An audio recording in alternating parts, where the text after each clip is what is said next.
ऐसा से राजामौली इंडिया के बेहतरीन डायरेक्टर, इन्हें अगर इंडिया का क्रिस्टोफर नोलन भी कहो ना तो मोदी जी भी एक बार को ट्रम्प की मारने के लिए तैयार हैं। इनकी इतनी हिट मूवीज के बावजूद अभी भी ये सवाल तो रहता ही है कि वाराणसी अपना बजट कवर कर भी पाएगी या फिर ट्रम्प की अम्मा भाग जाएगी। तुम्हें लग रहा होगा कि मैं कैसी अजीब अजीब बात कर रहा हूँ, इससे ट्रम्प की अम्मा क्या वास्ता तो है, क्योंकि राजामौली ट्रम्प की अम्मा यानी अमेरिका की लेना चाहते हैं मार के। RRR के बाद राजामौली ट्रम्प की अम्मा पे फर्स्ट इंप्रेशन तो बना चुके हैं, बस अब उनको पटाना बाकी है, जो कि वाराणसी से पॉसिबल हो सकता है। कैसे आओ समझते हैं, और साथ ही जाने की वाराणसी $1 बिलियन कमा भी सकती है या फिर ट्रम्प की अम्मा फिर से भाग जाएगी। तो मैं क्या कह रहा था कि वाराणसी की भाड़ में, चलो रामायण की बात करते हैं। रे बेटी के करूं तोरी गोदी लाल।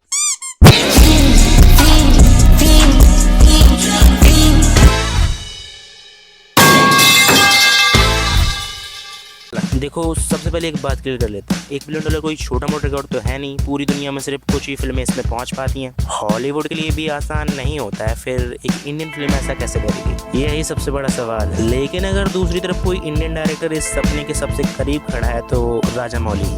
क्यों? क्योंकि उन्होंने पहले 10 साल में एक चीज तो साबित कर दिया, हर नई फिल्म के साथ उनका मार्केट बढ़ाया। बाहुबली ने मार्केट बढ़ाया, RRR ने इंटरनेशनल लेवल पहुंचा दिया, अब अगला कदम उससे भी बड़ा होना चाहिए। और मुझे लगता है कि इस बार उनका टारगेट इंडिया बिल्कुल भी नहीं। अगर तुम नोटिस करो तो फिल्म की पूरी प्लानिंग शुरू से ग्लोबल लगती है। बड़े बजट का मतलब फिल्म महंगे VFX नहीं है, इसका मतलब है कि फिल्म को दुनिया भर के हर बड़े मार्केट में बेचने की तैयारी। America, Europe, Japan, south Korea, middle east, और सबसे बड़ा सवाल चीन।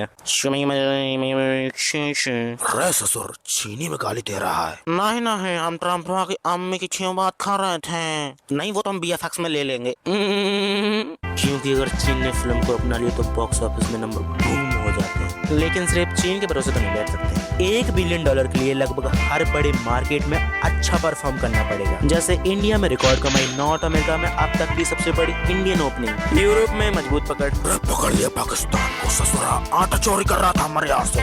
और हाँ, जापान में नंबर 1, और अगर चीन भी साथ आ गया तो फोटो तस्वीर बन सकती है। लेकिन बॉक्स ऑफिस सिर्फ मार्केट से नहीं चलता, कंटेंट सबसे बड़ा हथियार। अगर फिल्म पहले दिन शानदार ओपनिंग ले भी जाए, उसके बाद फैसला ऑडियंस करेगी। आज के टाइम पे सोशल मीडिया किसी भी फिल्म का बस 48 घंटे में तय कर देती है, जैसे कि क्रिस्टोफर नोलन के दूर के रिश्तेदार हो। अगर लोगों को फिल्म पसंद आई तो वही लोग मुफ्त में की मार्केटिंग कर देंगे, जैसे RRR के साथ हुआ था। पहले लोगों ने तारीफ की, फिर यूट्यूब में रिएक्शन आए, फिर इंटरनेट, मीडिया, और फिर आवाज, और देखते ही देखते फिल्म एक ग्लोबल बातचीत का हिस्सा बन गई। अब सोचो अगर राजामौली इस बार उससे भी बेहतर फिल्म बना दे तो क्या होगा। यही वजह है कि वो सिर्फ बड़े सेट नहीं बना रहे, real location, high and camera, motion capture, बेहतर VFX, सब इसलिए ताकि स्क्रीन पर दुनिया नकली नहीं असली लगे। लेकिन मैं फिर भी वही बात बोलूंगा, राजामौली की सबसे बड़ी ताकत VFX नहीं है, उनकी सबसे बड़ी ताकत है स्टोरी टेलिंग। 3 घंटे की फिल्म कब खत्म हो जाती है पता ही नहीं चलता, और यही चीज इंटरनेशनल ऑडियंस को पसंद आती है। कि अर्ज किया है इरशाद, इमोशन ही कोई भाषा नहीं होती, इमोशन ही कोई भाषा नहीं होती। अगर कहानी दिल से की गई हो तो सबटाइटल्स की जरूरत नहीं होती। तो कैलकुलेशन वगैरह तो हमने कर ली, हालांकि मैथ में मैं फेल हो गया था, पर अभी भी सवाल ये है कि क्या $1 बिलियन पॉसिबल भी है। मेरे हिसाब से हाँ, लेकिन सिर्फ एक ही कंडीशन पर। फिल्म को सिर्फ अच्छी नहीं, राजामौली करियर की सबसे बेहतरीन फिल्म बननी पड़ेगी। इसे रिकॉर्ड ओपनिंग भी चाहिए, रिकॉर्ड वर्ड ऑफ माउथ भी चाहिए, रिकॉर्ड इंटरनेशनल रिलीज भी चाहिए, और कई देशों में लंबे समय तक थिएटर रन भी। इन चारों में से एक भी चीज कमजोर रही तो $1 बिलियन भूल जाए। अगर चारों चीजें क्लिक कर गई तो पहली बार एक इंडियन फिल्म उस क्लब के दरवाजे तक पहुंच सकती है। क्या यह दरवाजा खुलेगा अभी तो कोई नहीं जानता, लेकिन इतना जरूर है, राजामौली उन गुने चुने डायरेक्टर में से एक है जिनके बारे में सवाल पूछना भी आज मजाक नहीं लगता। और अगर सच में किसी दिन स्क्रीन पर $1 बिलियन लिखा हुआ दिखाई दिया तो वो सिर्फ एक फिल्म की जीत नहीं होगी, वो पूरी इंडियन फिल्म इंडस्ट्रीज का इतिहास होगा। लेकिन फिलहाल ये सपना है, और सपने सच होंगे या नहीं उसका फैसला ट्रेलर नहीं ऑडियंस करेगी। तो तुम्हारे हिसाब से क्या वाराणसी $1 बिलियन बॉक्स ऑफिस कर पाएगी, या फिर ये टारगेट अभी भी बहुत बहुत दूर है? कमेंट में बताओ। बाकी अब थोड़ा रियलिस्टिकली बात करते हैं। इस मूवी का बजट 100-150 करोड़ नहीं बल्कि 1200 से 1500 करोड़ बताया जा रहा है, जो कि अचीव करना इम्पॉसिबल नहीं है। हाँ, राजामौली के लिए तो बिल्कुल भी नहीं। क्यों नीतीश तिवारी? राजामौली को वो फ्रस्ट्रेशन वाला मोटिवेशन तो बिल्कुल भी नहीं है, जैसे कि रामायण के केस में। 1200 करोड़ राजामौली के लिए हंसी खेल है। हाँ, इंडिया में इसका जीता जागता भागता सबूत है बाहुबली 2, RRR, एंड उनका नाम ही काफी है बॉक्स ऑफिस में आग लगाने के लिए। तो इतना तो क्लियर कि मूवी अपना बजट इंडिया में ही कवर कर लेगी, पर बजट ही कवर करना होता तो ये ट्रम्प की अम्मा के पीछे क्यों पड़ते?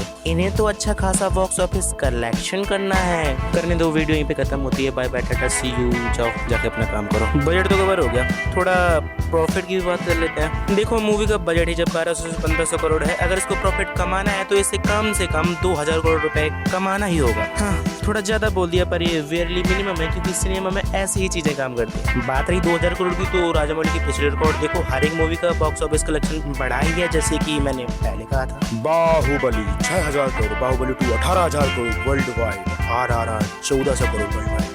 हाँ, तो RRR में थोड़ा सा लोचा हो गया, पर वाराणसी का देखें तो बहुत ज़्यादा चांसेस है कि ये अपना प्रॉफिट बहुत जल्दी से आसानी से कवर कर लेगी।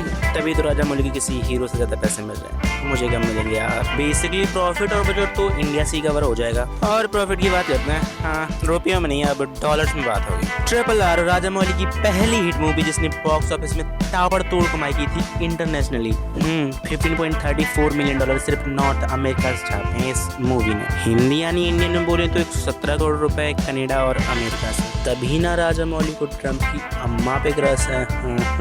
ओके, सीधा बोलता हूँ, RRR ने राजामौली के लिए खिड़की तो खोल दी, बस दरवाजा खोल के घुसना बाकी है। अगर वाराणसी RRR से अच्छा परफॉर्म करती है, गोरे लोग फिर से इंडियन सॉक्स पे अपनी गोरी कमर हिलाते हैं, तो शायद ये मूवी अमेरिका में 100-150 मिलियन आसानी से कमा सकती है। और हाँ, ये करना इजी तो बिल्कुल भी नहीं होने वाला। RRR की इतनी हाइप के बाद भी उस मूवी ने सिर्फ 15 मिलियन डॉलर कमा पाए थे, बाकी भगवान भरोसे। जब बात हो ही रही है तो जापान को भी लपेट लेते हैं। RRR is one of the highest grossing Indian film of all time in Japan. English समझ में आई? मुझे भी नहीं आई। ये जापान में RRR ने झंडे गाड़ दिए थे अप्रॉक्स 140 करोड़ रुपीस कमा के। और हाँ, इसमें कोई शक नहीं कि इंडियन मूवी जितना कलेक्शन जापान में करती है, उतना कलेक्शन तो अमेरिका में कभी भी नहीं कर पाती। रेसिज्म बाबू भैया, रेसिज्म। जापान में अगर लॉन्ग टाइम रन मिला थिएटर्स में, तो नो डाउट वाराणसी 20 से 50 मिलियन डॉलर का कलेक्शन आसानी से कर सकती है। बस शर्त है कि मूवी को बहुत अच्छा होना चाहिए। क्यों अमरावत? तो India 200 million USD, America 100 to 150 million USD and Japan 15 million USD,